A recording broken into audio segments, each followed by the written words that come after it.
Hello, everyone. So this presentation is titled Training Archivists for Language Collections. So my name here is Sergio Coronado, and I am from the University of North Texas. And I am going to be presenting on a Lang art training project that we went ahead and developed and as part of a grant at the University of North Texas. And so I will be presenting this, and the rest of the the questions will be facilitated by Hugh Paterson. And so just to get started here, we'll go into the content points of the presentation. First, we're going to go ahead and discuss the context for the training just to contextualize things, and then we'll address the problem and need.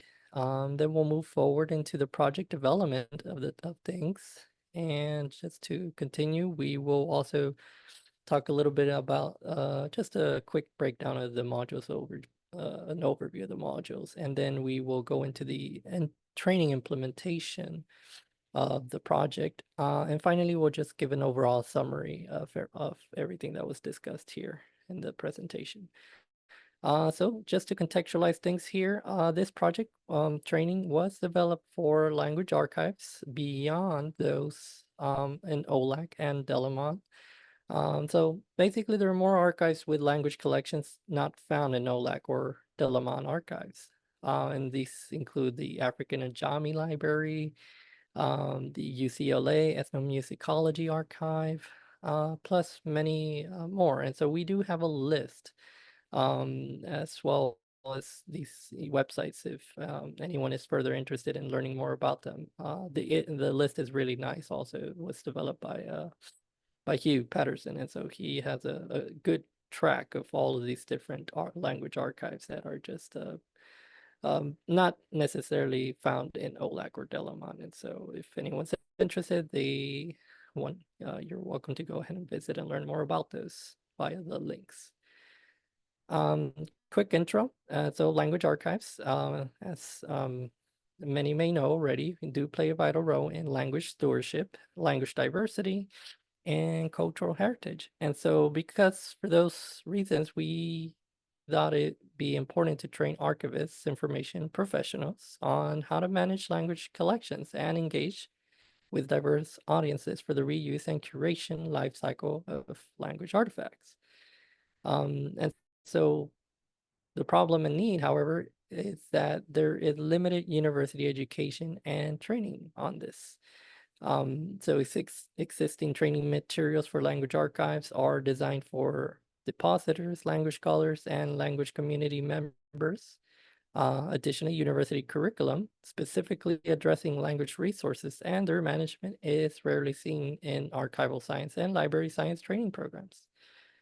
And so now this led to the development of this project. So we report on the development of an open access curriculum project focused primarily on language collections to fill this training gap. And the integration of project into ALA, American Library Association certified library graduate degree programs and graduate level linguistic courses. And so the project team there is made up of information science and linguistics faculty and professionals, 5 total, and information science doctoral students with background in linguistics, 3 of us in total. And we do have the hyperlink as well here if anyone's interested in learning more about the background of everyone in the project. Moving on here, project development continued here. Community is the name of the project is Community Memory and Language Archiving and Curation Training. In short, LAMLAC Art Training. And it's hyperlinked here as well in case anyone would like to go ahead and visit more, get more information about the project. So basically, it is funded by the Institute of Museum and Library Services, and there's the number for it, and it provides training and education to the next generation of information professionals in the archiving and curation of resources that revitalize community memory, language, and archive and culture. And it integrates content focused on community language archives and applies experiential component through practical exercises within project developed across course training. And we do use the CORSAL language archive if many are already familiar with that type of language archive. Mainly South Asian languages found in that archive, and we do use it throughout the course as a training ground, and use a lot of examples from it in the module lectures and within the 2 practical assignments that we develop for the students. And some of these modules here will break down do consist of 4 major module that are part of a graduate level course. And the title of the course is Community Language Archiving and Curation for Information Professionals. The first module that focuses on planning, developing, and managing a community language archive. And the second one focuses on ethical archival practices and digital curation in community language archives. And continued with the modules, the third one here is metadata. Metadata, digital content management, and web archiving for community language archiving, language archives. And the last one, part of this course is dissemination, use, and evaluation of community language archive. And so this course is open to interested graduate and graduate track students in any concentration of library, science, information science, linguistics, anthropology, history, and other relevant academic programs. So students from these backgrounds can sign up for the course. And we did get a good amount of different individuals from these backgrounds throughout this past summer that we implemented the first pilot of this course. And some of the topics that we do address as part of this course project and that are intended to be covered in curriculum. One is language identification. Basically, it's just deals with formal standards, matching content with languages such as MARC, OLAC, ISO 639, and so forth. It also focuses on fiduciary responsibility, the legal obligations of and to whom the commitments made regarding stewardship. What else? We also go over intra and inter-resource relationships. Basically, the file parts are the intra of the resource, and the other resources are the inter parts, the interrelationships of the resource. And so these topics here were selected based on assessment of students and practitioners' knowledge gaps, and the citations for those are provided here as well for further exploration, and they are hyperlinked as well. Important topics continued here. Just some other additional ones that we did cover were resources of ness. And so this one just differs a little bit from aboutness and isness. So this one deals more with content representation.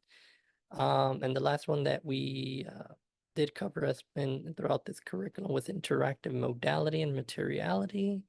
So it deals with users, how the users engage with a resource, and as well as how the resource flows across devices and circulate within social contexts. And these two in particular are further discussed in some upcoming publications that we were recently developed and submitted and are in progress. And so these are the citations for those. And so now the implementation of the training. So just a little bit about that. We did begin development back in 2023, around the fall semester of 2023. And so we continued curricular refinement through 2025. That's the plan. So over the next 2 years, from 2024 to 2025, the course will be offered at UNT with a focus on getting feedback for further curriculum refinement. And so the first course version developed was intended to be a 5-week semester and was tested and evaluated in this past summer, 2024, actually, as mentioned. And so we are also obtaining feedback from underserved language community representatives, language documentation experts, and experienced archivists. And finally, the second course version that we will be implementing as part of this training is for a 10-week semester. So, and that's going to be refined again based on the feedback that we received from this previous course and any other continuous feedback that we get from other language community representatives and language archiving experts and other experience information professionals and archivists. And so moving on here, additionally, course integration of project developed content into academic courses will continue after our proposal, our project here.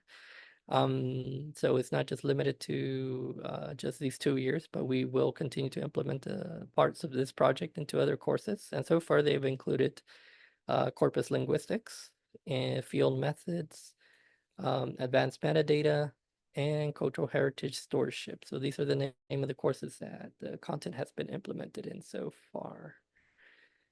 So final thoughts, benefits. So with limited academic programs designed specifically for language archives, there is a need to educate and train archivists or information professionals here on managing language collections. Thus, our training provides this exposure to them and benefits linguists mediated by, offering mediated archival help, language community depositors, and users like historians, folklorists, as well as educators, because we are also making this curriculum, this project, what comes out of it, and it's the entire project is going to be free and open access for others to be able to explore and reuse and as part of their efforts as well for other promoting education on language archiving. So overall summary, just to wrap up here, the problem and need, there is again limited language archiving training designed for archivists. And archivists, again, we do refer to information professionals, and there's very little formal educational programs that address, that are designed, tailored towards this particular audience for training them in this regard. And the modules overview, our project does consist of 4 modules, focused specifically on major topics of language archives. And our training implementation, again, began summer 2024 and will continuously be refined and made available in 2025 and beyond. So questions and thoughts, if there are any, feel free to contact us also for more feedback, via this link here. There is more contact information once you click on it, and you'll learn more of the project as well, and the further other contact information about just sending us any kind of further additional feedback for it, or just thoughts, questions that there may be. So just some acknowledgements here. Just want to thank the following individuals for their contribution to the development of this presentation. And one of them is Hugh Paterson III, from the University of North Texas. Another one is Dr. Oksana L. from the University of North Texas. And lastly, Dr. Shobhana L. Chelliah from, actually, she was at the University of North Texas, but now she is at University of Illinois. And so we just wanted to go ahead and recognize their contributions to this presentation. These are our references, as well as the ones for upcoming publications and the end. So thank you everyone for listening, and we look forward to your further thoughts and questions, if any. Thank you.